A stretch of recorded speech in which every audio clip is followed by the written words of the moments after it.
Ladies and gentlemen, and welcome to this episode of the Dan Dawson Show. So, I keep talking about Civil War. Don't worry, Tammy, you're not in this one. She's still a Washington State employee, so she doesn't really want to make any comments. But I promise you, after she's not, I've heard some of her comments. It's going to be a very interesting show. So I keep talking about Civil War coming. It's with Joe Biden pushing his vaccine mandate, right? Remember, I said, because all the Democrats ran on the same platform, we got to take guns from the commoners. Because God forbid you be able to protect yourself. So why do you think they did that? It's the old Nazi playbook. We're going to disarm you first. Isn't that right, Zoe? Zoe, look, Zoe, look. Oh, my producer, Zoe. Zoe, say hi. Say hi to the people. They wanted to disarm you first. They couldn't get that done. And if you don't think we're coming to civil war, I don't know what you're thinking. So now they have the vaccine mandates, which means if you're a company that has a federal contract, all your employees have to be vaccinated. If not, you have to fire them. It sounds like Nazism. Not only that, but I watched this press interview with Jen Psaki, Circle Back Jen, or as Dan Bongino calls her, Peppermint Patty. Peppermint Liar is what she should be called. And the Fox reporter actually goes, well, can the government mandate private companies if they don't have federal contracts to get their people vaccinated? She was like, yes, stay tuned. So they're about to do something that if they had taken your guns, you would not be able to do anything about. Ladies and gentlemen, we're so close to the verge of civil war because what happens when Texas and Florida, who've had the most success with COVID, because up here in Washington it's supposedly out of control. I don't know because I no longer trust the numbers. New York already instituted a vaccine mandate. They started it there. It doesn't matter what your religion is.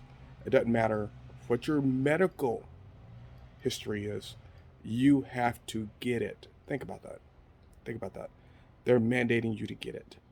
Ladies and gentlemen, you have in the extreme of hypocrisy, extreme, because now see we're separated. White, young white liberals attacking old black men in the street, and it's been going on for years. Cities have been burnt. Stay out of the cities. I have friends who are state employees who they're going to retire or resign.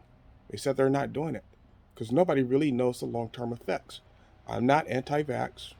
If you want the vaccine, go get the vaccine. Talk to your doctor. If it's against your religious views, don't get it.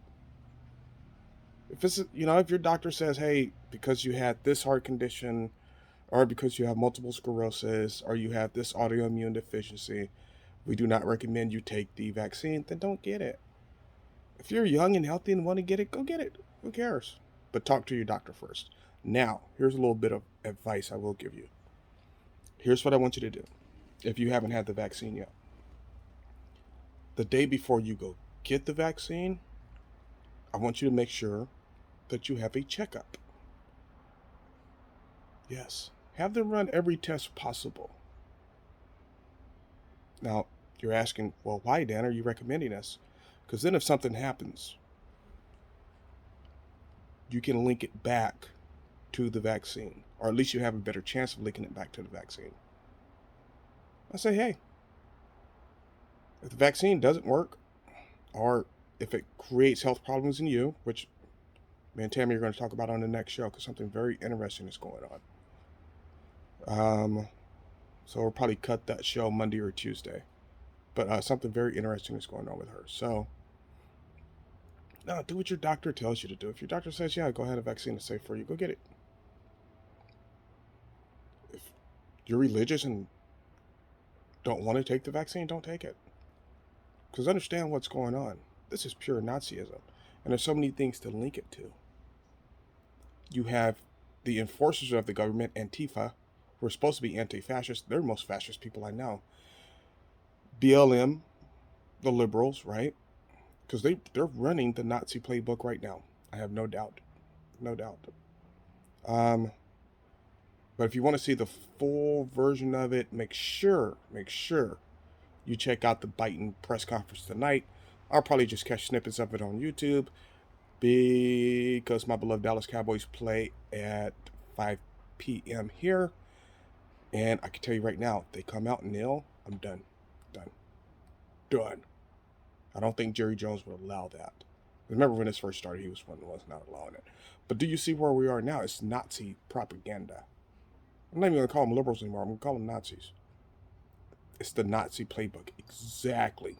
Exactly. You don't believe me? Ask my buddy Randall Goring. Pretty sure he's on here.